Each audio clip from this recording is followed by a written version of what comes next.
Dipecat pun kalau Allah ridho, mau apa? Oh, Kang Ibing ngomong mah gampang. Tidak, yang ngatur rezeki Allah. Bos juga kalau dipecat sama Allah, mau apa? Iya. Orang ngomong, itu ngomong mah gampang. Tidak.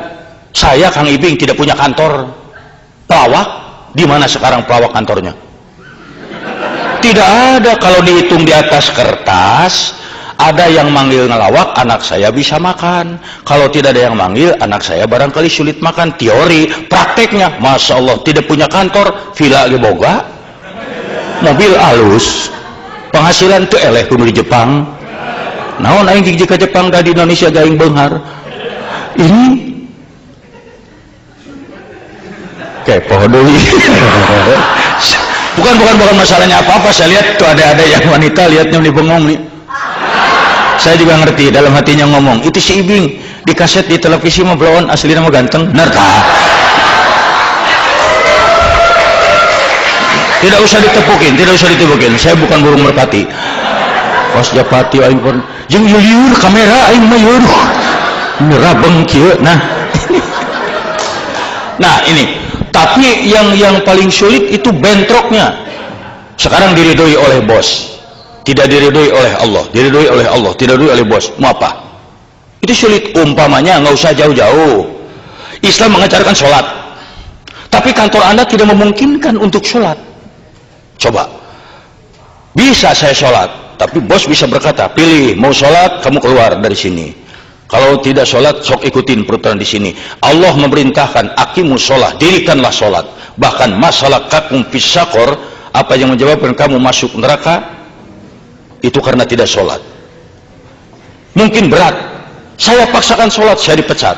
Saya tidak sholat, Allah. Tapi kalau kita mau, bukankah Allah mengajarkan kita untuk berjuang? Hadapi dong bos, minta dengan tenang, buktikan dengan baik. Saya yakin sebagai manusia hatinya luntur. Masa iya sih 5 menit dari sekian jam diminta untuk jadi itu? Kalau perlu sholat dengan diem. Ya liur panitia, iya bolak balik wae. Tuh ternyata yang mengganggu itu panitia itu. Selamat datang. Masa ada kiai ngerti aing. Duh, saya tuh sebenarnya mau serius tapi aduh hese. Nah, ini. Nah, mana rai-rai kieu aing ceramahna tuh. Nah, contoh yang lain. Ini juga yang harus berat. Umpamanya di sini seorang bapak misalnya atau seorang ibu, itu Islam memerintahkan salah satunya umpamanya, ya ayuhannas kulu mimma fil ardi halalan thayyiba wala tatabi'u khutuwati syaiton innahu lakum aduwwum mubin. Hei manusia, hei orang-orang, makanlah makanan yang halal di muka bumi ini, jangan ikuti langkah-langkah setan. Kita diwajibkan mencari yang halal, tapi satu waktu godaan, bukan main. Umpamanya Anda punya adik, punya orang tua di tanah air, minta duit untuk dibelikan apa kek, Anda lagi tidak punya duit. Satu waktu bekerja di kantor, ada kesempatan mencari duit, tapi tidak halal, ambil aja maling lah, di mana mana mau maya wae. Di situ terjadi perang. Mana yang harus diturut? Ambil barang ini, aman, tidak ada yang tahu. Adik atau anak di Indonesia bisa punya motor, bisa punya mobil, tapi Allah tidak akan ikhlas, tidak akan ridho. Sekarang tolak ini, Allah ridho, tapi anak tidak jadi beli motor. Itu perang yang berat. Tapi kan dalam Islam diingatkan, itu Nabi Ibrahim alaihissalam mendapat perintah dari Allah sembelih putranya Ismail. Itu berat, diturut perintah, anak jadi korban, Allah ridho. Tolak perintah ini, anak selamat, Allah tidak ridho. Tapi beliau Nabi Ibrahim alaihissalam lebih memilih, oke, keriduan Allah kalau perlu anak jadi korban. Tapi kan kita tahu way outnya, diberikan jalan, dikasih sembelihan lain sehingga selamat anak dan tetap taat. Kenapa kita tidak ingat ke sana? Tolak. Takut sama rezeki, nggak usah takut, Allah yang ngatur. Kenapa? Biar bos kita bagaimana kayaknya, dia juga di bawah Allah. Kalau Allah mencabut, mau apa? Sekarang kaya, besok bangkrut, mau apa? Nah ini kan yang tidak gampang, Nah, hadirin sekalian, adik-adik, ada benteng yang paling kuat di dalam kehidupan sehari-hari.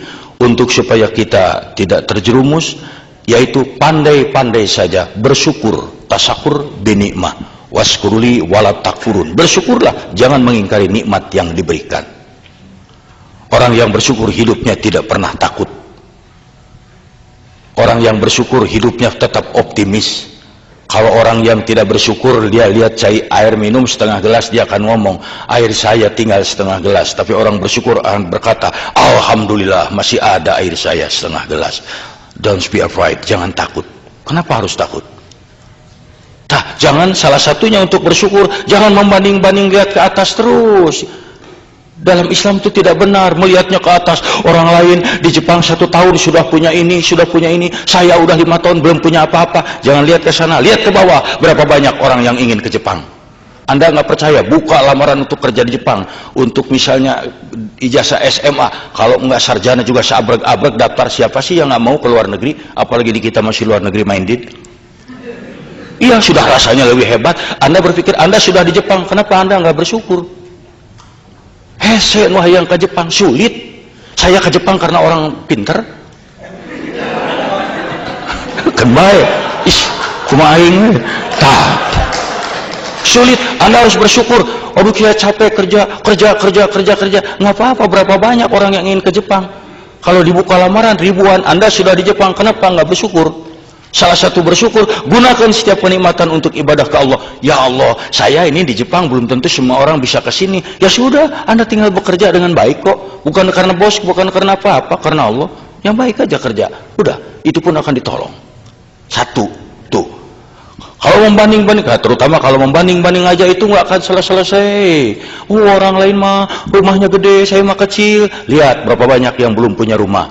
Orang lain mobilnya bagus, saya mah tidak. Lihat berapa banyak yang nggak punya mobil. Khusus buat wanita. Kenapa saya khususkan? Pengaruh wanita sangat besar.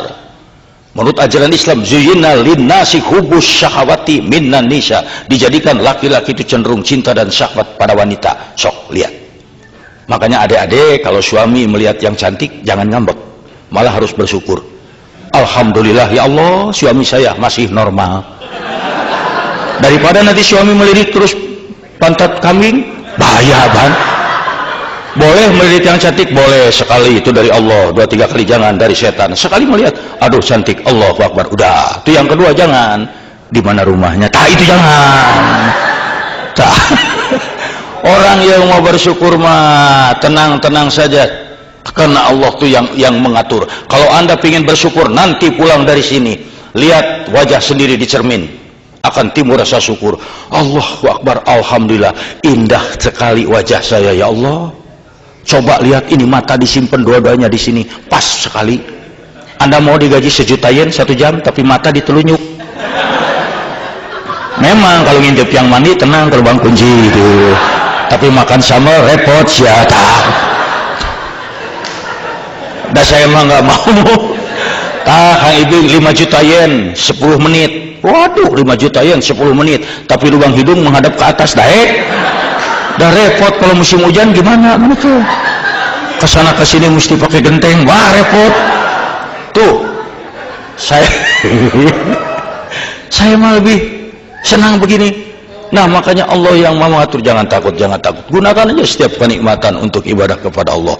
Karena apa? Kalau tidak digunakan, inna cilaka. Ada perintah umpamanya dalam ajaran Islam. Ini saya bukan apa-apa. Ini berkaitan dengan musibah ya.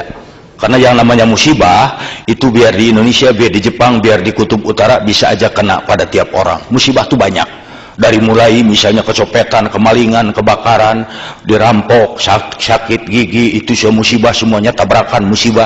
Dan yang nanya musibah, kalau dia hinggap pada seseorang, dia tidak pernah pilih-pilih. Dari mulai karyawan sampai direktur bisa kena musibah. Dari yang buta huruf sampai sarjana kena musibah. Tidak ada orang yang bebas dari musibah karena ustadz atau sarjana, tidak ada. Silakan tanya, Pak, Bapak pernah batuk? Oh, tidak pernah. Kenapa? Apa dokter Anda? Saya tidak bisa. Saya bodoh. Bapak pernah sakit mata? Oh, tidak pernah. Kapan direktur? Nggak bisa. Nah, dan orang yang musibah tuh ya yakin bangsa manapun di dunia tidak ada orang yang mengharapkan atau kedatangan musibah. Betul nggak? Sok, biarin orang Jepang tanyain, apa mereka ada yang bangun berdoa tengah malam? Ya, Saya ingin segera dapat musibah. Langsung. Daek adik-adik perempuan atau laki-laki berdoa tengah malam, Gusti, saya hayang geura burut.